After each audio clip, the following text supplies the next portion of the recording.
Being an editor today is a little bit difficult. I get it. I'm in the trenches with you. It's hard to find jobs sometimes. It's hard to find what you want to be known for. It's hard to have people pay you what you're actually worth. And I struggle through all of this on a daily basis. I'm in the trenches. But there's a couple of things that have really been helping me recently to figure out where I sit, how to get paid what I'm worth, and really just not be phased too much by the fact that there might be a lot of competition when there's just as much demand out there. And one of the things is having quality standards for the clients that I have.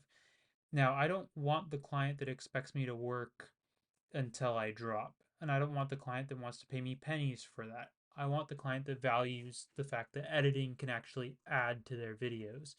The clients that can see editing as something that is a collaborative process, not a button pusher process.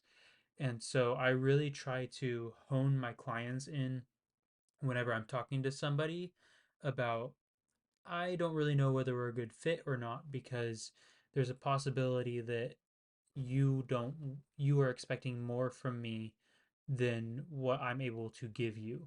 And that's not to say that it's bad for somebody else. Somebody else may want to do that, but they also should be getting paid fairly for that. And so I really put high standards on the clients that I work with.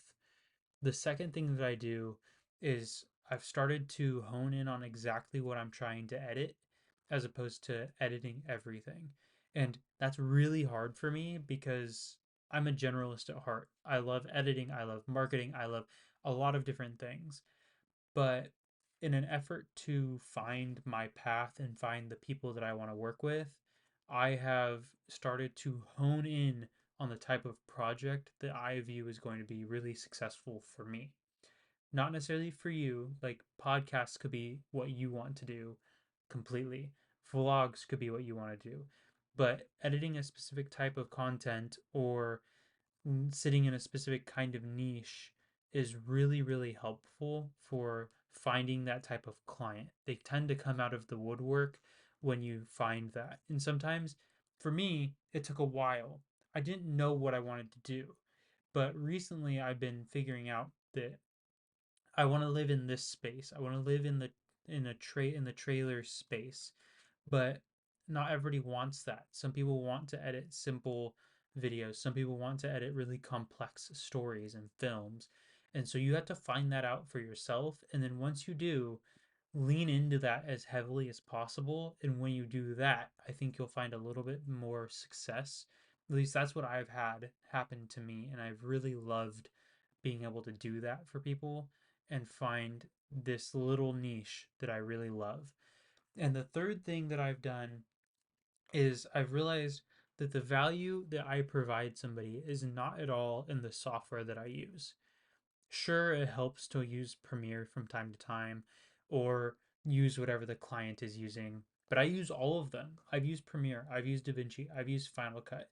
It doesn't matter to me the software that I'm using because for me, they're purchasing my ability to collaborate with them, to deliver good work, and to edit something that people are engaged by and find really, really fun to watch or at least achieve their goals. So your value as an editor is not in the software that you use or how you use it. It's in figuring out that your value is the expertise and the knowledge that you bring, your opinions, your creative ability into the edits that you're doing. Because if you don't do that, then you are just a button pusher and they could go pay for somebody cheaper somewhere else to do that. But when you're able to inject your own creativity, your own inspiration into the things that you do, there's a huge difference in the amount that you're able to get paid and the value that the client sees in you. And I'll be honest and say, I'm just at the very bottom right now.